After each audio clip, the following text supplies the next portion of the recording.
Kumusta? Alam naman nating lahat na si Superman ay isa sa pinakamalalakas na nilalang sa kasaysayan ng comics. Pero sa tingin ko, may mga tao pa rin kayang talunin siya. Narito ang 10 Marvel na karakter na kayang talunin si Superman. Hayaang una ay si Silver Surfer. Naging herald ni Galactus si Norrin Radd, kapalit ng pagligtas ni Galactus sa kanyang planeta. Bilang herald, binigyan ni Galactus si Silver Surfer ng bahagi ng power cosmic. Si Silver Surfer ay may higit pang mga kapangyarihan kaysa sa may isip, tulad ng sobrang lakas, pagmamanipula ng materya, pagsipsip at pagpapalabas ng enerya, paglipad, force field, at mga cosmic na kapangyarihan. Kaya niyang gawing mga atom ang kalaban. Kaya niyang guluhin ang laman loob ni Jack of Hearts matapos bantaan siya. Kaya niyang sirain ang planeta gamit ang enerhiya.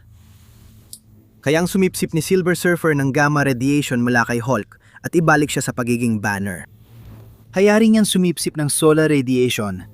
Kaya posible niyang kunin ito kay Clark at mawalan siya ng kapangyarihan. Kasing bilis ni Superman si Silver Surfer, baka mas mabilis pa. Kaya niya maglakbay ng 500,000 light years sa ilang segundo. Para magkaroon ka ng ideya, ang Milky Way Galaxy ay nasa 100,000 hanggang 120,000 light years lang ang lapad. Matindi talaga ang tibay niya. Parang katuwaan lang sa kanya ang pagdaan sa mga supernova. Malakas siya, kayang tumakas mula sa planetang gawa sa asteroid. At gumawa ng force field na kayang pigilan ng power gem at si Thor. May iba pang kapangyarihan si Silver Surfer gaya ng pagiging dinahahawakan, telepathy, pagbabago ng anyo, at paglikha ng buhay. Kung maglalaban sila ni Superman, malamang mananalo si Silver Surfer sa 7 sa 10 laban. Sunod naman si Thor. Marami ang naniniwalang kaya agad talunin ni Superman si Thor, pero hindi ako sang-ayon doon. Si Thor ang Diyos na malakas ng Norse. Siya ang pinakamalakas na Asgardian at isa sa pinakamakapangyarihang nilalang sa universo. Madali niyang buhat ang mahigit 1,000,000 tonelada at natalo na ang mga gaya ni na Silver Surfer, Hulk, Sentry at Gladiator. Naitaas niya ang Midgard Serpent na sapat kalaki para pumulupot sa mundo ng maraming beses at drugin ito. Pisikal niyang winasak ang mga buwan, planeta at araw. Nakipaglaban siya ng 40 araw at gabi sa impyerno, kaya kahanga-hanga ang kanyang tibay. Nabuhay siya sa loob ng mga bituin at nakaligtas sa mga pagsabog sa mismong tabi niya na kayang wasakin ang buong planeta. Natiis pa niya ang atake ni na Odin at ng pinuno ng mga celestial. Kayang gumalaw ni Thor sa bilis ng liwanag habang nakikipaglaban. Kaya hindi siya pwedeng ma-speed blitz ni Superman. Kayang tumama ng Mjolnir gamit ang lakas ng isang bituin at binibigyan siya nito ng kakayahang kontrolin ng panahon at manipulahin ang mga pangunahing elemento ng bagyo tulad ng ulan, hangin, kulog at kidlat. Kaya nitong gumawa ng matitibay na harang na parang kagubatan laban sa sandatang sumisira ng planeta. Pinapayagan din itong sumipsip ng enerhiya, kaya sa teorya, kaya nitong sipsipin ang solar energy ni Superman.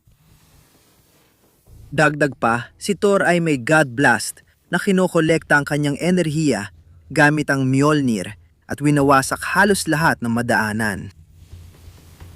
Sabi ko, kayang talunin ni Thor si Superman ng 5 sa 10 beses. Sunod ay si Black Bolt. Si Black Bolt ang hari ng mga Inhumans at ipinanganak na may mekanismong bilohikal sa otak na lumilikha ng partikulo. Binibigyan siya ng kakayahang kontrolin ang mga elektron. Ang mekanismong ito ay nakakabit sa sentro ng pagsasalita ng otak niya, kaya nabubuo ang kanyang pinakamapanganib na sandata, ang quasi-sonic scream. Hindi ito sonic stream gaya ng akala ng iba, kundi matinding pagwawala ng elektron at banggaan na nagdudulot ng malaking pagkasira.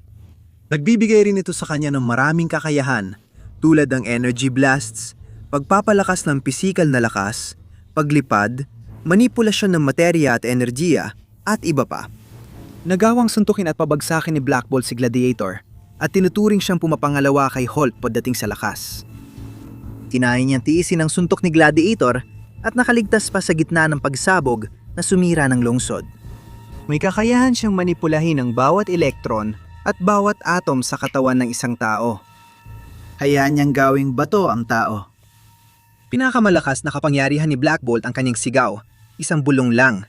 Kaya niyang patumbahin ng Avengers at si Sentry. Nasaktan niya si Gladiator gamit lang ang isang bulong. Kaya niyang bumutas ng espasyo at oras sa sigaw niya. Sinira niya ang bilyong toneladang bato at muntik ng wasakin ng isang planeta gamit ang isang sigaw. Hayari makipagsabayan ni Black Bolt kay Thanos. Naniniwala kung kaya niyang tapatan si Superman. Sabi ko sa 10, 2 beses mananalo si Black Bolt. Sunod ay si Hyperion. Si Hyperion ay tulad ni Superman. Ipinanganak sa malayong namamatay na mundo, ipinadala sa daigdig, at pinalaki para mapabuti ang lipunan. Sumali siya sa Avengers at ngayon ay bahagi na siya ng Squadron Supreme. Isang suntok lang ni Hyperion, napatumba na si Hulk. Binuhat at tinihagis niya ang lungsod ng Atlantis. Napigilan mag-isa ni Hyperion ang isang planetang kasing laki ng daigdig na mabilis ang galaw. Ang pinakamalaking pagpapakita ng lakas ni Hyperion ay nung napigilan niya ang isang incursion kung saan nagbabanggaan ang dalawang daigdig hanggang sa gumuho ang mga planeta. Mas mabilis si Hyperion kaysa sa bilis ng liwanag at kahanga-hanga ang tibay niya. Natiis niya ang pagkawasak ng dalawang universo. Dalawang universo ang nawasak at siya lang ang natirang buhay. Sasabihin ko na kayang talunin ni Hyperion ang lalaking iyon sa 4 sa 10 laban. Sunod ay si Gladiator. Si Gladiator ay isa sa ilang natitirang buhay mula sa lahing Strontian. Ang mga Strontian ay makapangyarihang lahi na kilala sa dangal, tungkulin at katapatan. Matagal na naglingkod si Gladiator bilang pinuno ng Imperial Guard ng Imperyo ng Shi'ar. Hindi dapat siyang baliwalain sa laban dahil mas malupit siya kaysa kay Carcus at may matinding pisikal na lakas. Kaya ang buhati ni Gladiator, ang barkong singlaki ng malaking lungsod. Nagawa pa niyang baliin ang leeg ni Hyperion na halos kasing lakas niya. Nawasak ni Gladiator ang isang planeta at napawalang malay si Vulcan sa 2 suntok lang. At para sa mga hindi nakakaalam, napakalakas ni Vulcan. Kaya niyang tiisin at kontrolin pa ang isang pagsabog na inilarawan na kayang sirain ang kalahati ng solar system. Nakipaglaban siya kay Hyperion sa ilang nanosegundo at kaya niyang daigin sa bilis ang ilan pang karakter. Kaya rin niyang lumipad ng kasimbilis ng hyperspace. Dagdag pa rito, ang kanyang heat vision ay kayang tapatan ang Phoenix Force Cyclops. Masasabi kong kayang talunin ni Gladiator si Superman 4 sa 10 beses. Sunod ay si Hulk. Maraming maaring magalit dito. Pero para sa akin, pinatay ni Doomsday si Superman at parang ginaya lang si Doomsday kay Hulk. Dapat kayang tapatan ni Hulk si Superman. Si Hulk ay may base na lakas na mga 10,000 tonelada, gaya ng nakita ng pinigilan niya ang isang tren sa mismong riles nito. Kaya ang buhati ni Hulk ang siyang bundok na may bigat na 150 bilyong tonelada. Isa sa pinakakahanggang nagawa ni Hulk ay noong 2014. Lumaki ang isang celestial na lampas sa laki ng planeta, kaya gumawa si Dr. Doom ng makinang pinapagana ni Hulk para ipagtanggol ang daigdig.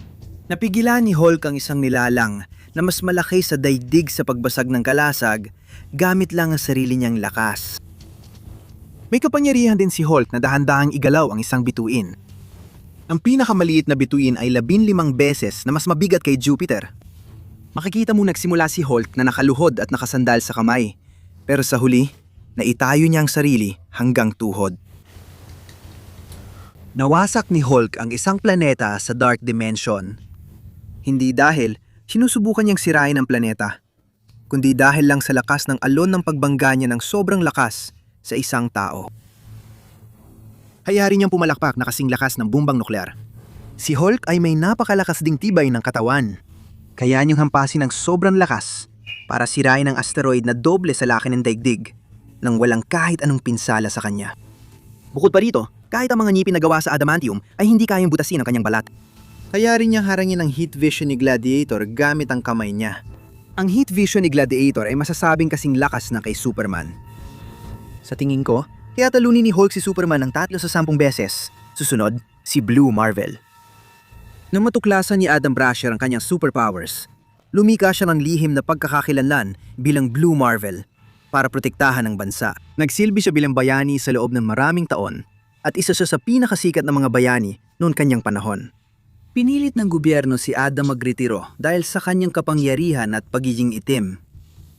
Napilitan siyang bumalik mula sa pagreretiro para labanan ang pinakamalaking kalaban at dating kaibigang si Anti-Man. Kayang magbuhat ni Blue Marvel ng 100,000 tonelada at igalawang meteor na kasing laki ng Arkansas. Ayon sa sabi, kayang hatiin ni Blue Marvel sa 2 buwan sa isang suntok. Malaki rin ang tibay niya.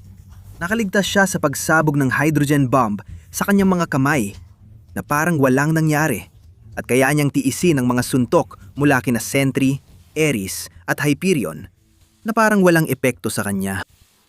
Kaya niyang gumalaw ng mas mabilis sa liwanag at manipulahin ang mga band ng materya sa antas ng molekula.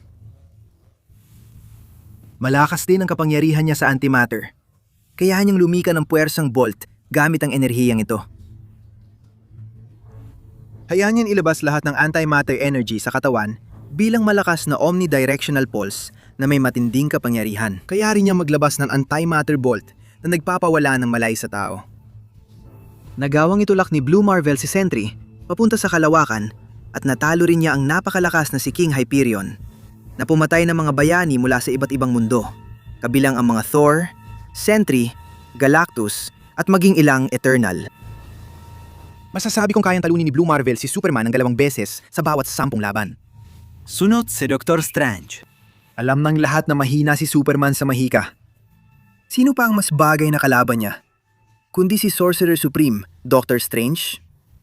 Kayang gawin ni Dr. Strange ang pagiging hindi nahahawakan. Pagpapakawala ng mga mahiwagang bolt, transmutation, telepathy, telekinesis, paglipad, teleportation, protektibong kalasag at manipulasyon ng oras at mga elemento. Kaya niyang ilabas ang sarili niya sa astral plane at may kakayahan pa siyang gumamit ng wika para baguhin ang realidad. Sa tingin ko, ang pinakamatinding paraan ni Dr. Strange para talunin si Superman ay ang pagpapatapon. Kaya ang itapon ni Dr. Strange ang anumang nilalang sa ibang dimensyon. Gagana lang ito hanggat mas malakas sa mahika na papalayas kaysa sa pinaalis. Mas malakas sa mahika si Dr. Strange kaysa kay Superman. Dahil sa mga kakayahang mahika, kaya ni Dr. Strange talunin si Superman ng 3 beses sa 10. Sunod ay si Sentry. Isang superhero na siguradong kayang makipagsabayan kay Superman ay si Robert Reynolds na mas kilala bilang Sentry. Ang kakaiba kay Sentry ay may madilim sang alter ego, The Void. At palagi silang nag-aagawan sa kontrol. Walang hanggan ang kapangyarihan ni Sentry. At di pa natin alam ang lahat ng kanyang lakas.